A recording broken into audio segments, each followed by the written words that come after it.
believe that a tax reform from the top to bottom, economics-wise, would give our state enough tax income to help make up for any deficits. If the top 1% of businesses and individuals, multi-billionaires, paid a 1 to 5% tax, we would be able to fill in those budget gaps and have some left over to help with the COVID-19 pandemic that our state has faced all year. I would like to be able to help draft or co-sponsor a bill that would make it so that everyone is paying their fair share of taxes in Washington. I think the recovery effort is really twofold. First, I would say opening the economy, allowing businesses that are tax generators to start operating again.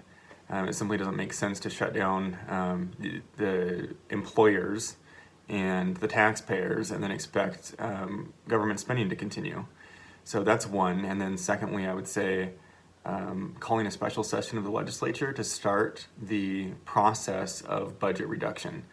The state budget already has a projected hole of $9 billion over the next 3 years.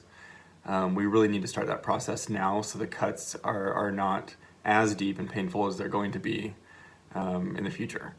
So I've been calling for that. The governor has said he doesn't think that needs to happen before the end of the year. But I really think that's the solution.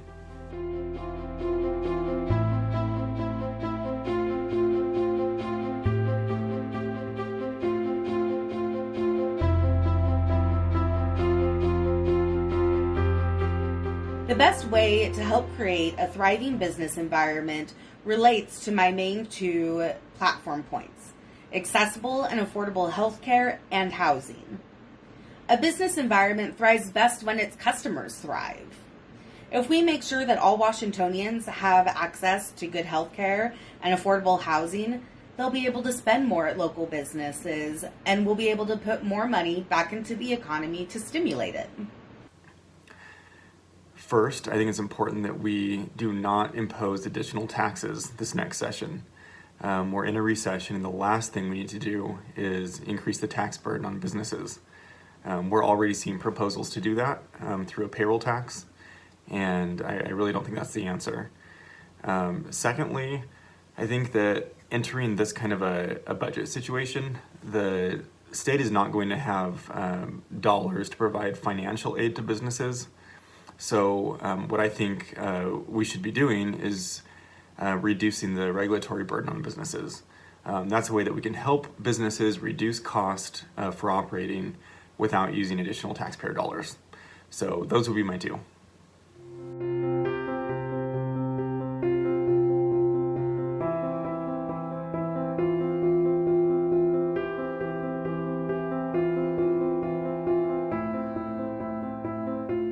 The best way to strike a balance between the two is to make sure that we are prioritizing accessible and affordable health care.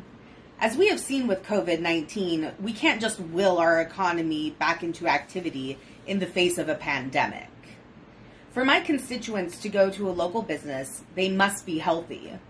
Otherwise, they will make others at the business, including employees and owners, sick as well. Though it may not seem to focus on business, having a truly accessible and affordable healthcare system would absolutely stimulate the economy. What someone once might have spent on overpriced medication due to insurance, they can now use at a local grocery store, toy store, or a farmer's market. It's a really great question because I don't feel there is a good balance between public health and economic health at this point. I did support the governor in his broad shutdown of the economy early on when we didn't understand COVID well, but really there should have been a part two to that shutdown, and that was to plan for a reopen of the economy as quickly as possible using proper safety protocols, and that simply didn't happen. We still have businesses that are closed right now and may remain closed forever, and so I think there's a lot more that we can do on the economic side and allow the health to be addressed at an individual level and allow businesses really the flexibility and creativity to comply with those guidelines in a way that works well for their business.